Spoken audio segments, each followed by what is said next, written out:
ఒక ఉద్యోగి తన జీవితమంతా కూడా ఉద్యోగానికి ధారపోసాక ఓపిక పూర్తయ్యి ఇక ఆ పైన రిటైర్మెంట్ రోజున అతనికి ఇచ్చేటటువంటి ఏరియర్స్ ఇచ్చేసి అతని చేతిలో పెన్షన్ ఎంత వస్తుంది నెల నెల అనే కాగితం పెట్టి పంపిస్తే జీవితకాలం అతను చేసిన పనికి మనం ఇచ్చేటటువంటి గౌరవం అవుతుంది.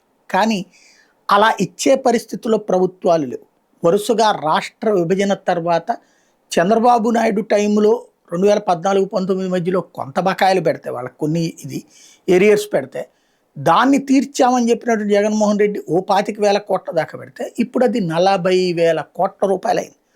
ఇవాళ రిటైర్ అయిన వాళ్ళకి పెన్షన్ గురించి గ్యారంటీ లేదు. రిటైర్మెంట్ బెనిఫిట్స్ 50 లక్షల కోటి రూపాయల దాకా రావాల్సినటువంటి ఏరియర్స్ అన్నీ అట్లాగే ఆగిపోతున్నాయి.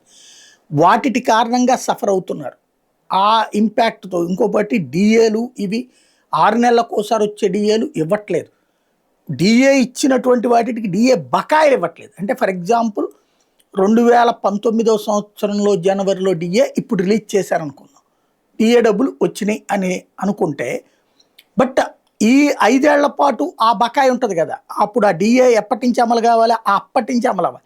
ఈ 5 ఏళ్ల నుంచి అమలు కాలేదు కదా, ఆ డబ్బులు మాకు ఇవ్వాలి. ఇది మొన్న మనం ఉద్యోగ నాయకుడు వెంకటరెడ్డి మాట్లాడుకొచ్చినటువంటి పాయింట్ అదే.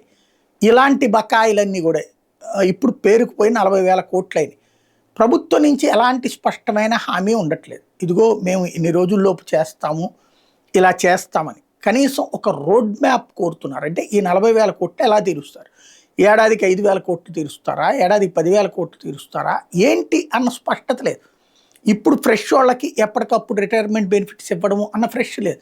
అట్లాగే ఈ డిఏ బకాయిలు అట్లాగే పేరుకుపోతున్నాయి. ప్రభుత్వం నోరు మెదపటం లేదు, అసలు సమాధానం చెప్పేవాళ్ళు కూడా లేరు. దీంతో ఉద్యోగ సంఘాలు ఆందోళనకు పిలుపునిచ్చి ఈ నెలాఖరు నుంచి ఉద్యమం చేస్తామంటున్నాయి.